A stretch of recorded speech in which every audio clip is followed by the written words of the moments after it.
Mickie said something because Mickie was talking. We were talking about you earlier in the show, and Mickie was talking about you, Trinity, as you being a star and you bringing that star power to Impact and to the Impact locker room and into these shows like the one we're going to see Saturday at Bound for Glory. Okay. How do you feel about it when somebody like Mickie, who's when it's all said and done, a first ballot Hall of Famer, talk that way about you? It's very reassuring, and it makes me happy, and it makes me feel, you know, fulfilled in a lot of ways. This wrestling journey, especially as a woman, is not an easy road. There's a lot of highs and lows, and somewhere along my career, I stopped feeling like, or I didn't feel like I was as valued to the women's division. I wasn't a star. Like those things really started to set in my head, which is also why I think has led me down this road to really figure it out and prove for myself, not for anybody else, that um, I belong in this world, in this business, and that I am a game changer and that I am a star. I really needed to prove that to myself. And I'm so grateful for the opportunity. Even with all the negativity that happened with my situation, I really feel that it led me to where I am now and to impact and to be given this opportunity to just to prove myself for myself. And I hope that in the future it inspires others, and that when one door closes, just know as long as you keep going that you can find your way through another door. So Yeah. Yeah. It makes me sad that you say, oh, this negativity that surrounded your previous situation, because the reality is because there's two different worlds. There's the one that the fans see, and then there's the one that we live mhm. in. Right. Like, and so Right. we Yep. know, and you don't always, for a lot of reasons, we don't always divulge the full truth because these are our things and these are our decisions and these are life changers for us. And you don't have to worry about inspiring Yeah. millions of people because you're doing it and you do it, you've done it, you're going to continue to do it because that's the type of person you are. But what I love is the growth of that journey, because sometimes we have to challenge ourselves outside of the box and outside of this familiarity of, you came in with Yeah. the WWE. That was your whole world. That's all you knew. And so to be able to step Hmm. outside of your comfort zone, how empowering is that? To step outside of your comfort zone and to take a chance on yourself, on to test yourself in a whole new different dynamic, and then to walk into Impact and own it and own it. And not only that, like, you didn't know how that world was going to perceive you. You didn't know how they were going to take, whether they were going to love you, whether they were going to be like, oh, she's going to just waltz in here. You didn't know. Like, it's the world of uncertainty. And sometimes that little bit Right. of scariness can really push you so far out of your comfort zone. And what I think I've seen is that you've exploded and you've shined. And if anything, the wrestling world, fans and wrestlers alike, have like this whole newfound admiration, love, and respect for you. So kudos to you for Thank having the you. strength and the willpower to do that, because a lot of people wouldn't. Thank you. It's not like you got let go and then said, okay, I'm going to go try it over here. You said, you Yeah. know what? This ain't working for me right now. I'm not happy in this place. And that's to step out of something that's so comfortable in a weird, even if it's uncomfortably comfortable, to step Yeah. outside of that zone and go like, you know what? I'm going to risk it for the biscuit. I'm going to go bet on me for a moment.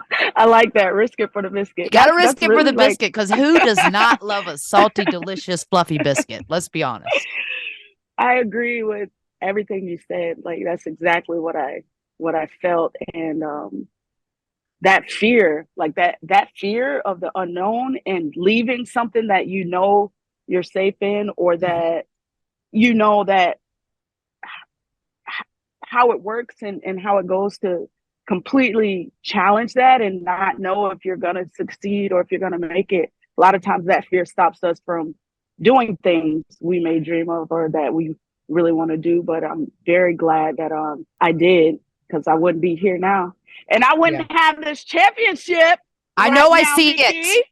I know I see it. I see it, and I miss her dearly. And it was a sad day when I had to relinquish that championship. And obviously, the way I had to relinquish it, just kind of give it up and not lose it. God, if I was to lose it, I would have loved to at least lost it to you when you were coming in. But to see you come in and take that championship and bring it to a whole new level. I mean, first off, I've been out there with your entrance now, and it is electric and it's exciting, and I can't help but wiggle and dance to it. I steal glow sticks from people and swing them around. Like, it's so exciting, and you are just exciting, and you can just, like, I was out there last time. Obviously we're going to see that on Thursday on our big tag match.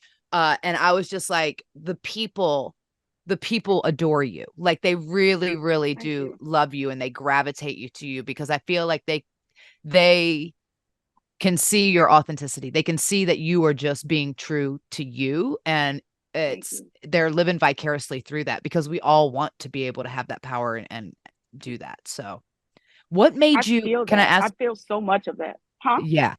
Go ahead. No, go ahead. I was just piggybacking on what you just said. Like, I feel so much of that in Impact, and I feel like that's what I was missing before, you know? Mm-hmm. Yeah. Because that was going to lead me to, like, what made you choose? Because obviously there was a lot of speculation of what you were going to do and where you were going to go. What made you choose Impact? The division, the women, the camaraderie there. Mm-hmm. A couple of my friends from FCW who, like, I trust and I know who would not be wrong are there. And I knew that I would be surrounded by just a good team of people and great workers. And I knew that I would be challenged in Impact. And I also felt that I would be given that space to figure me out in Impact. Right. So, right.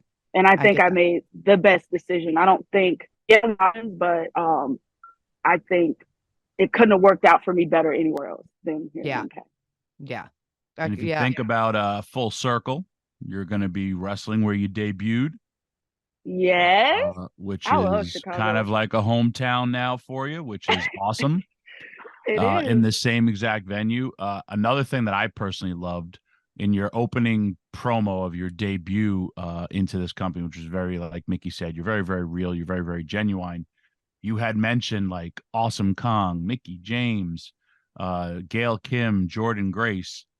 Fast forward almost a year later, you're actually tagged with all the women that you name in your promo. And I was just like, man, if that wasn't fabulous, I'd like to take all credit for like that booking long term, but it just worked out that way.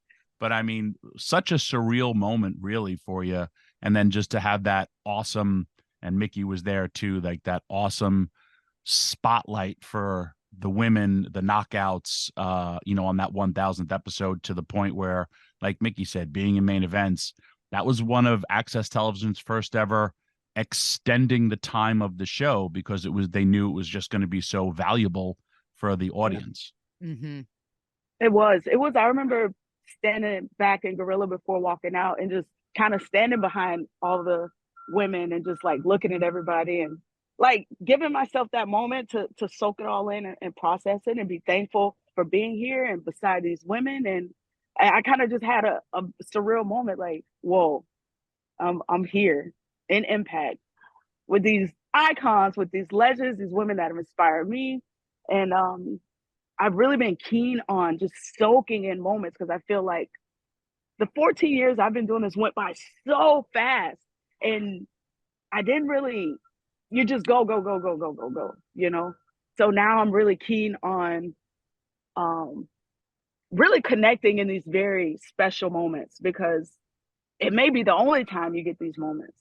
And I'm aware of that now. So I really like focus on those. And that night was one of those nights where I had a few of those moments where I was just like really just in awe, it being a knockout. Nice. Yeah.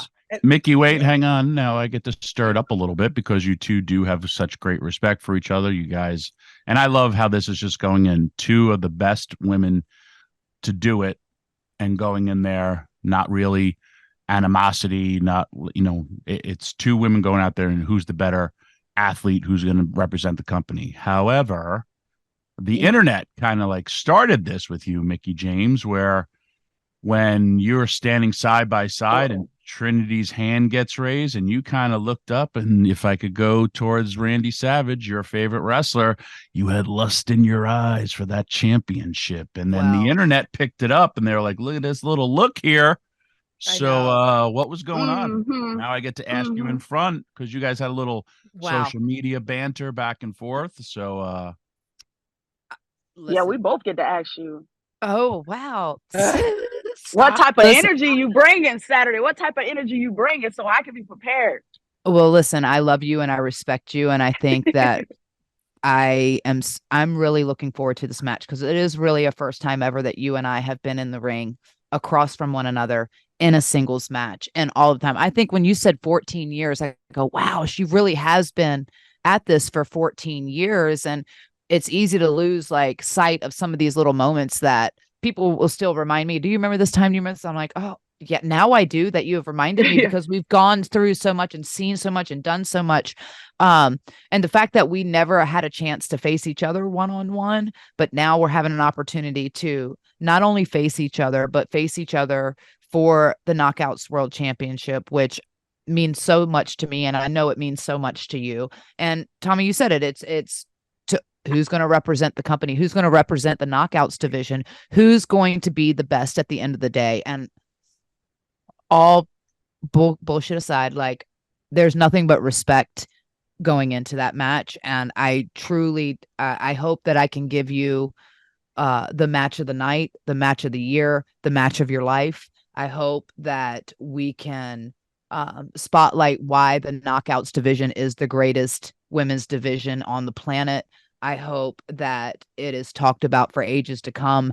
And I pray that the best woman wins no matter. And if you win, kudos to you. And I love you and I respect you. And I know that you're going to do right by that championship. And if I win, which I hope to win because I got to go in with the mindset that I'm going to win, I would hope that I could do the same. And I love you. And that's all. And that's it. So friendly competition, Tommy, Dreamer, David, friendly competition. Nothing but respect for this woman right here. Like seriously, like we've had some conversations, we've had deep talks, we've had funny talks, we've got stood talks, we got, and I just love her. But yeah, it's difficult too because I have a different relationship with Trin than any other opponent that I've gone in there and faced for the Knockouts championship. Like I got a lot of love and respect for Jordan, but it's not the same because I've known Trin for so long and we've been, we've seen some things, so I get her on, I'm her friend first. I was her friend first even before. So it's like, it's a different dynamic. So, whatever happens, who's going to win, Tommy? the fans. The fans are going to win. The fans are going to win. Well said, sis. Well said. I feel like this is probably the most important match in my career now at this moment. And the only fear that I have is not giving you my best on that night. That's my fear. So I respect you so much. I think you truly are one of the greatest. You have been at this and fighting for women's wrestling and breaking down barriers and walls before I even knew about it, before I even started here. And to just be in that ring across from a woman that I respect so much, my fear is just not living up to all that you see in me. So that is the biggest challenge for me. And but also the most exciting match for me, and I'm so looking forward to it. And I think it's gonna be a fan favorite. It's gonna be a favorite of mine. And I know we're gonna kill it.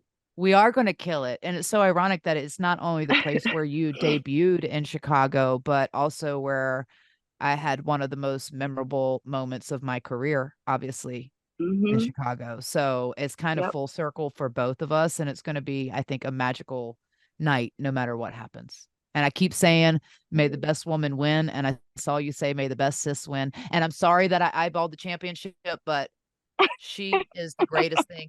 I always say that if you're not trying for the championship, I don't know what you're doing out there. And I'm excited. I mean, it is a beautiful championship. It is beautiful. I know. Very I'm beautiful. super excited. It looks great on you. Trinity, earlier we were talking about, honestly, your value and your stock has meant more than it ever has coming to Impact and everything.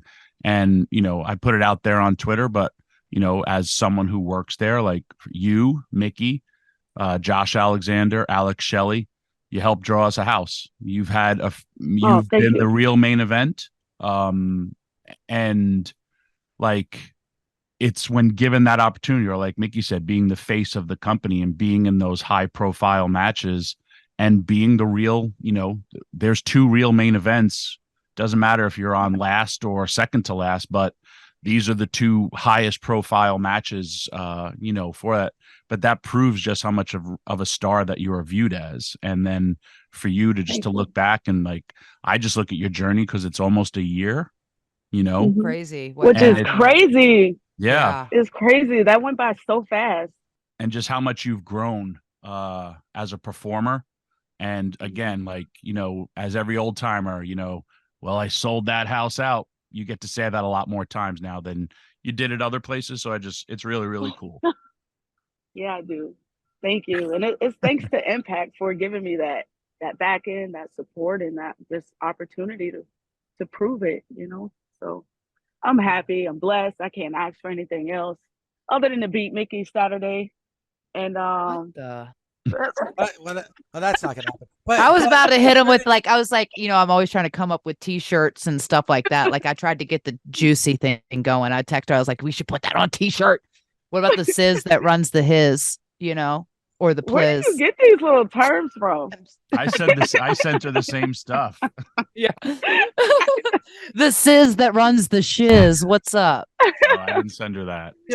Trinity, your last answer, you said two words. You said opportunity, and you said, proving. Like, do you feel like in a lot of ways what you've been able to accomplish over the last year that you proved a lot of people wrong? Like your main event, you have championship goal. Like, was that your goal? Is there? I know that you have a smile from ear to ear. You're really happy being with Impact, but is there a part of you like, oh yeah, I told you I could do this, and you proved a lot of people wrong? Oh, 1,000%.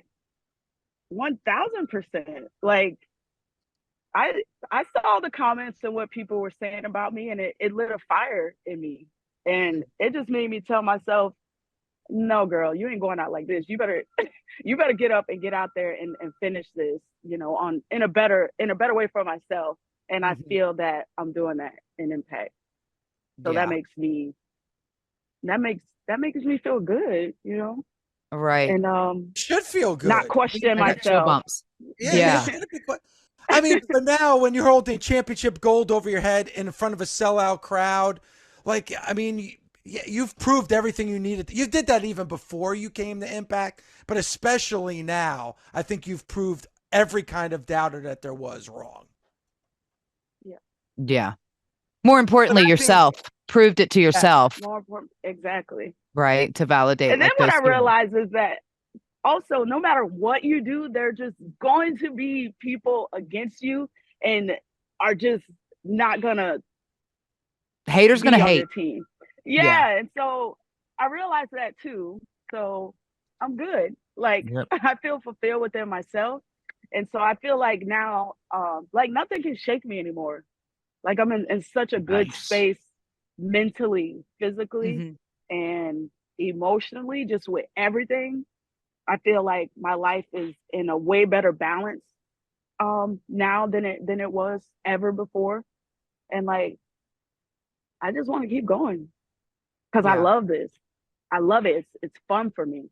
It's fun for me. I think it's great therapy for me to continue performing. I've been performing since I was 8 years old, and that's what I do. That's what I love to do. And wrestling is so beautiful because it combines all of these different factors of performing and entertainment and theatrics. And you can sing if you want, you can act if you want, you're wrestling, you're physically active. And I just love that I have a world and a place where I can combine all those things that I love and do and bring people happiness, because in return that brings me happiness. So That's awesome. That's I'm awesome. winning. That. You are Having winning. fun. Maybe not on maybe not at Bound for Glory, but you are winning in life. Ooh. You are winning in life. Trinity, You know God what, bless. Mickie? Yeah, babe.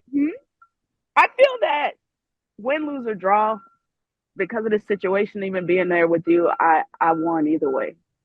Yeah, I won same. either way. Same. This is such to be at Bound for Glory and to be competing against Mickie James. I already won. Same. But with I that, love you so much. kind of attitude, you're going to lose on Saturday. Come on. No, I already know. I've been I'm like, and she's very unpredictable, and she's hard to she's very difficult to get ready for, because I know that she's going to pull out something that I haven't even seen yet. Crazy. Like, she's always like, she's very she's a very different performer than anyone I've ever wrestled before and anyone I've ever faced. I have my stuff that I do, and everyone, like, I feel like I'm a little bit less unpredictable than you, Trin, because you are so different. You are so creative, and you're always testing your limits, and you're so fearless, and you're so athletic. It's like, it's really hard to get ready for an opponent like you and for someone like you. So, but I've been doing my damn best, because I still want to beat you. I love you to pieces, but I still want to beat that booty. I know you do. And I know when the pressure is on. Go ahead, Tommy. I was going to say, if I could just kind of step back and look at this like from a higher plateau. Mickie, I've known forever. You and I have become close, Trin. And we were talking about this earlier. I say Impact Wrestling's been a place for a lot of broken toys. And I know Mickie at one point was broken, and you were broken. And I'm just listening to this conversation. I'm seeing two of my friends, but two people that I have a lot of respect for as workers, and you're perfect toys again. And just hearing both of you being in such a great place means so much. And like, it's inspiring for others if you really, think about it, because this wrestling business is always been a one-sided relationship, but you both have gotten so much more out of it, from your personal lives to your professional lives. And just hearing about two women going at it, just to say like, hey, we're going to have, but just because I think about Mickie for so many different times, and as well as you, Trin, it's refreshing to hear. And I love it. And I love you both. And I look forward to thank you, Uncle Tommy. Tommy, let's not make like Impact is all unicorns and roses and rainbows, for crying out loud. Bully Ray does work for Impact. So not everybody, come on now. Not everybody's happy at that place. Please. Come on now. True. Hey, you ain't gonna hear me say nothing bad about Bully, because he gave me his finish. He gave me his blessing to use his finish, and my husband used his finish. So I'm gonna keep my mouth shut on Bully. No, Bully's part of the show, so we love. We steal all his stuff. Trinity, first of all, it's great to see you happy. It's great to see you having fun. First of all, thank you so much for the time. I can't wait for Saturday. It's going to be great, seeing the story of you climbing back up that ladder after losing the championship to Mickie on Saturday. So you're going to give us a lot of great quality TV. So Trinity, thank you so much for the time, and good luck on Saturday. No, you didn't. I love you. No, you didn't. All right, I got some for y'all on Saturday. Oh, let me go get in this ring. Hold up. I can't wait to see you on Saturday. We're going to bring it. Yeah, we are. We're going to bring it. I love you. Thank you so much. Love you guys. Thank you. So, Mr. New Jersey, you got to travel in to Philadelphia October 28th. You have a big match at the old ECW Arena. Tickets available right now in Philly. That's damn right. The old ECW Arena. Now, Tommy, I hope you take offense to this. I've been working that building now for the past few years, as we know. And I put on one of the most epic performances in the history of that arena when I took on Micro Man. And if you don't believe me, I guarantee you, if you look at my Instagram at what's pinned at the top of it, okay, you will see about 15 million views. Nice. Which is more than anything the ECW Arena's probably got right now on the gram anywhere on Twitter, social media, anywhere on YouTube. Okay, 15 million views on my gram right now. For one thing I want to say, okay, I've been in this business for a little bit over a decade now. I've been doing it. All right. And this isn't about the business. This is just a life thing. Okay. This is a life thing. You haven't lived until you have drop kicked a dwarf. Oh my God. Okay. And I don't care what anybody has to say about it. A DWARF dwarf. Okay. And I know this to be true because this is what I've lived. Okay. This is my life experiences. All right. So when I went in that building, I knew that was a stretcher job. I left the building in a stretcher that day when I fought Micro Man. Okay. But I talked a lot of schmiggity going into that bad boy. All right. And some of the greatest things that this business has heard over the past few years were some of the jokes that I had about, Micro Man. Okay, and Micro Man's nipples are 6 inches from his knee pads, much like Nancy Pelosi. Okay, and that weird guy who used to worship him, you know what I mean? I would consider him to have a fetish. Anybody who flies a dwarf first class to watch him get their ass kicked in the ECW arena has a fetish. Okay, for one, Micro Man didn't deserve that much legroom. For two, okay, twinkle, twinkle, little star, dude. I hope you're real pissed, and I hope you still hold a grudge, because that was the last thing I did at that promotion, and that promotion got more views on my gram for doing that than anything else. Why? Because I got a mind for this business, and I know the guy that I'm getting into the ring with on October 28th knows I got a mind for this business, but I'm out of my mind, and for you to try to find would be the greatest game of hide and go seek of all time, okay? I know for a fact if I had a dime for every time Uncle Bubba got up on me, I would have 0 dimes, dog. What are we talking about? Tommy, I'm walking into your house, the ECW arena, okay? I'm going to walk in there. I'm going to open up a newspaper. You guys probably won't be in it. I'm going to get right in the middle of the ring. I mean, I made more headlines than a barber, but I open this newspaper. I'm going to sit in the middle of the ring, and I'm just going to shit on you. Okay, I'm going to shit on ECW fans. I'm going to shit on Uncle Bubba. Okay, and then I'm going to go grab one of them tie-dye T-shirts and wipe my ass with it. All right. Nice. I don't care about every single Dudley. I hope you show up, your aunt, your sister, cousin, your uncle, everybody come in. They're a family full of incest. Okay, and that's why one guy has got a lazy eye and it's a different color than the other one, because everybody knows that's from incest. Okay, and the Dudley family are a bunch of weirdos. And when I come into the Philadelphia, Pennsylvania 2300 arena, I need people to know, okay? Everybody knows, okay? The only hot singles in Philadelphia, Pennsylvania are craft singles. Bunch of provolonies, okay?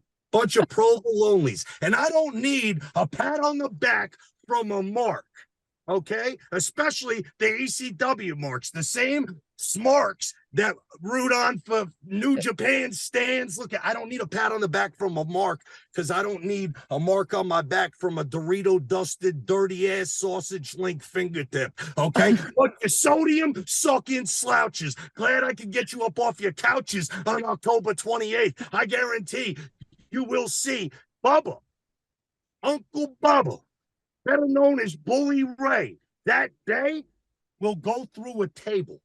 I will put that man through a table. I guarantee it. And the craziest thing about this situation is this. I worked Uncle Bubba and Devon around the world, okay? Around the world. Germany, Ecuador, Chile, China, Peru, Japan. I'm telling you, I've been everywhere, man, okay? I've been everywhere, man. And everywhere I went, they sang along with me. You think you've had life experiences? You never, even if you're a Dudley boy, experienced life like I did, okay?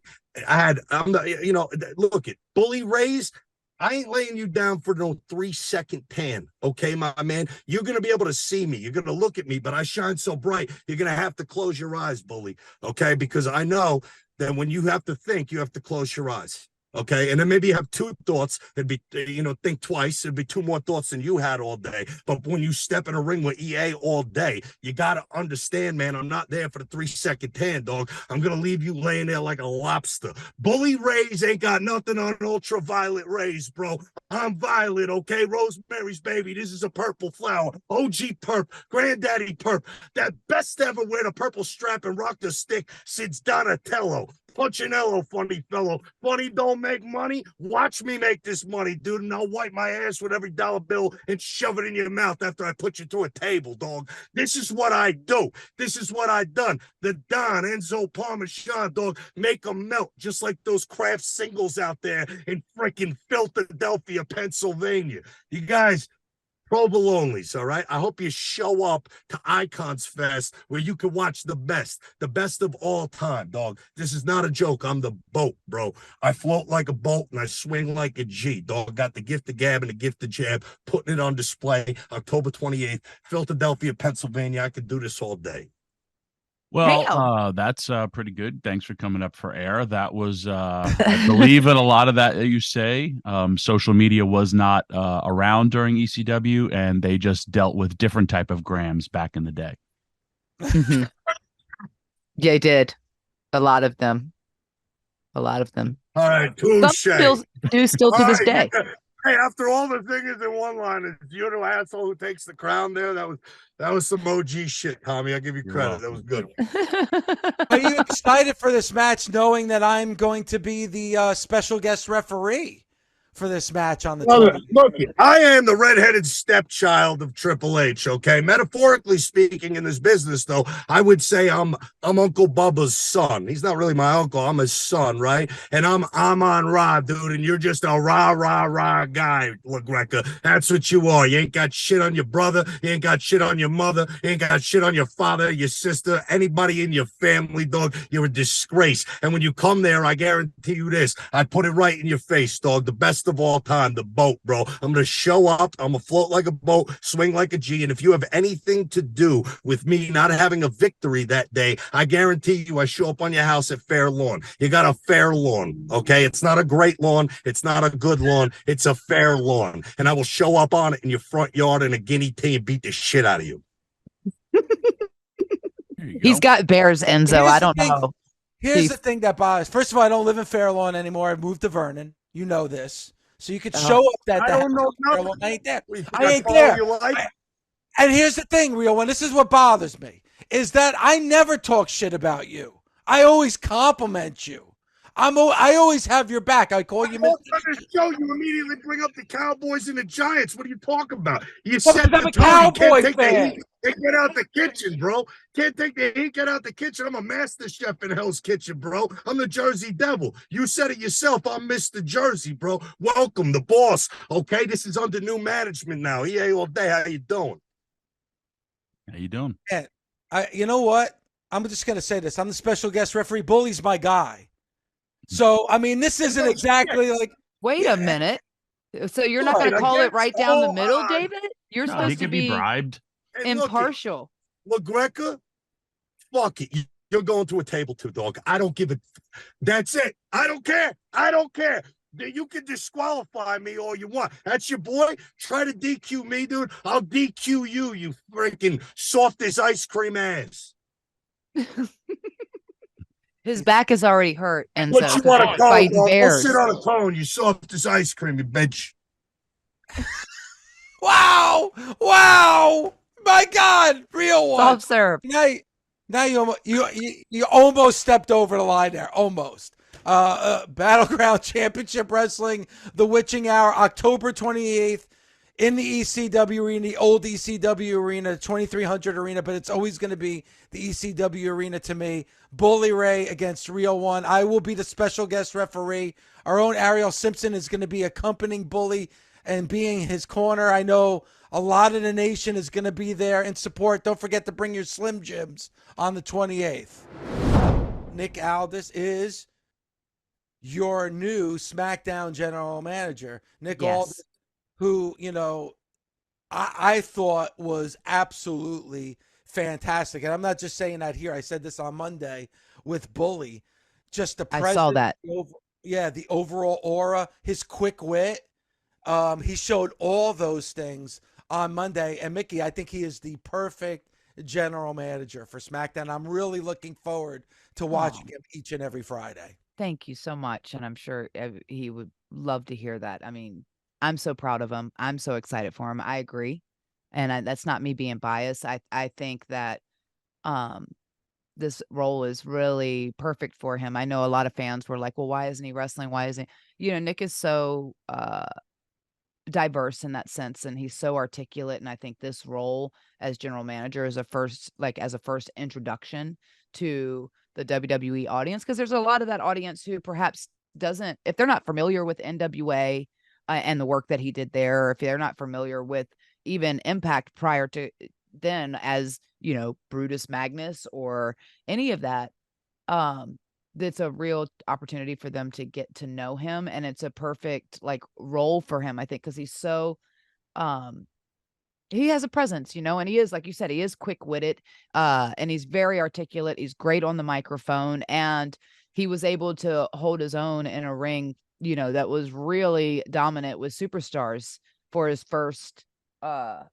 introduction. I thought it was really cool. I thought, I think there was some weird, why did he come off from the side? But it was I think because what music, does a general manager, until they're actually have a presence, do they have music yet? Do they have, and it's the first time they're seeing him. It's such a different segment too, because Hunter was out there, and I'm excited for him. He's waited for this opportunity for a very, very long time.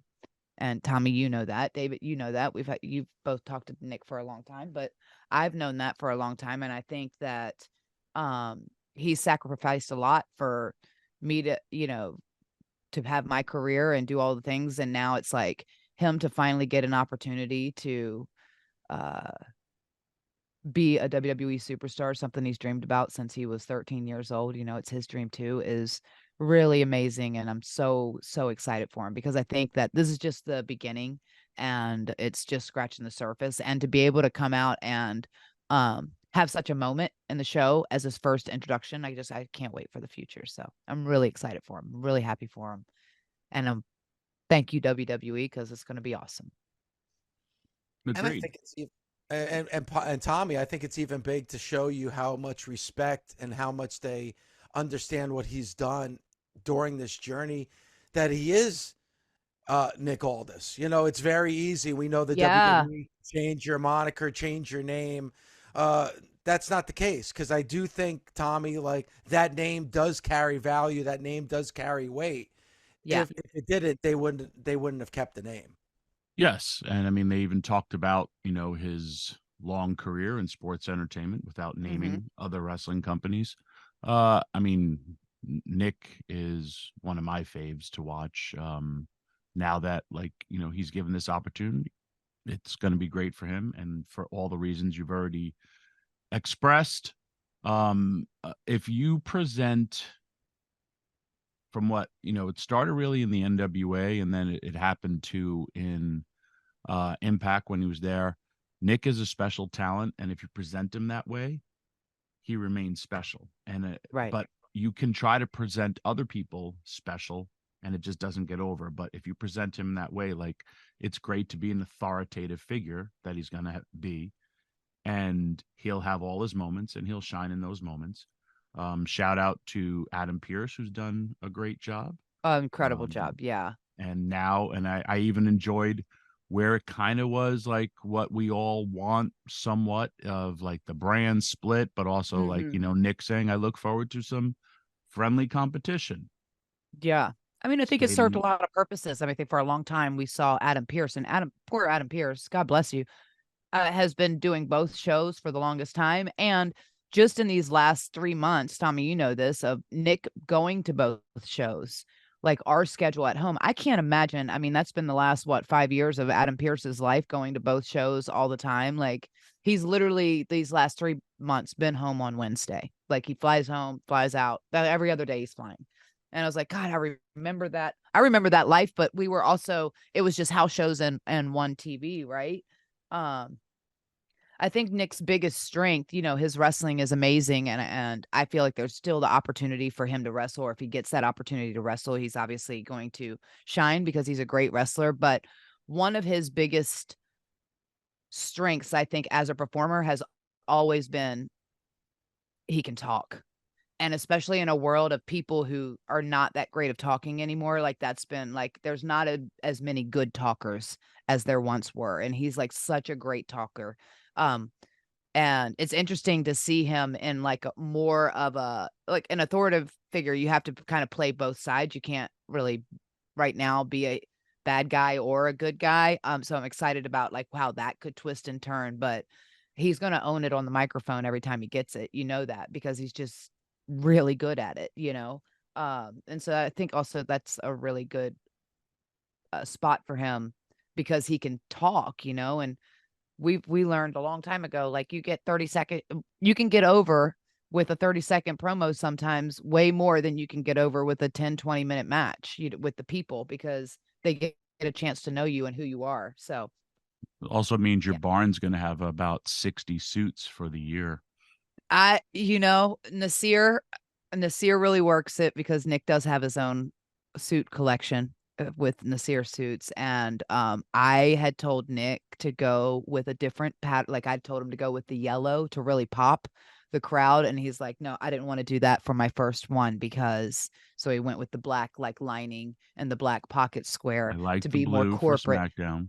The blue was beautiful. No, that's what I'm saying. But the pocket square, he had accents and it was either the black or the yellow. And he went against my wishes. I told him to go with the yellow, but he said it was too loud for his first time to go out there. Too loud. No, he looked amazing. I would have He had that little bit of plaid on, baby blue, like those eyes. I would have worn my good sweatpants and my good t-shirt. Your tearaways? Your tearaways that you wear on a Saturday? Here's the new GM Tommy Dreamer coming to you to the ring by Dick's Sporting Goods. Models. Wearing his Target pajamas that he thought were sweats, but they're pajamas. That I have done. And then you when I'm wore sitting pajamas? I've wore pajamas and we're in a meeting and we're in a production meeting. And then I get a text that says nice red underwear. And I'm like, what? And I thought I was wearing sweats, but I was wearing pajamas. And your pajamas have for males a pajama hole, a pee hole. Right. And when I was sitting, it just was opened up and saw that I was wearing red underwear. And I was like, packed pajamas to work today. Yep. Thank goodness you wore underwear that day. Yeah, that's some days. That could have been a whole different conversation. Sometimes you get on the plane, you go, excuse me, person next to me. I thought these were sweatpants. Oh, you, Tommy. I swear. That's amazing. But Mickie, a couple of things from what you said about Nick. One is that he can wrestle. So if there's ever a story with somebody on the roster and Nick as the general manager, he could get into the ring and he could wrestle, which kick their ass. Yeah. Thank you. Real good. The other thing is that I understand why a lot of people were hoping that Nick was going to come and be a wrestler as opposed to a general manager because, when he was the NWA champion, he carried himself like a champion with the suit, the way he speaks, the way he loved to wear, to wave the flag of whatever company that he was working for. That's what a champion does. So I love him as a world champion because when I think of world champions, I think of, the old school champions like a Ric Flair that carried themselves 24/7 like a champion. I think Nick does that. Yeah, they weren't walking around in track suits and gray sweatpants, pajamas. No, they weren't. They weren't wearing, gray pajamas with red underwear. But I only wear black. No. Sorry. I feel like that's modern day Johnny Cash. We went from Biz Kaz to I don't give a shit Kaz. Yeah. But wait, I'm sorry. Did you just roll out of bed and come to work today? But my mom Sorry, always what? my mom always said everything happens for a reason. That's what my mom would always say to me. And I think with Nick in this journey, and it's been a long journey for him to get to the WWE, it was for a reason. And the reason is right now the WWE has never been hotter. Like this is like the hottest that this company has been in a very, very long time. And to be on the premier show, which I still think that SmackDown is the premier show, you couldn't ask for a better time, a better show, and a better role than the one that Nick has right now.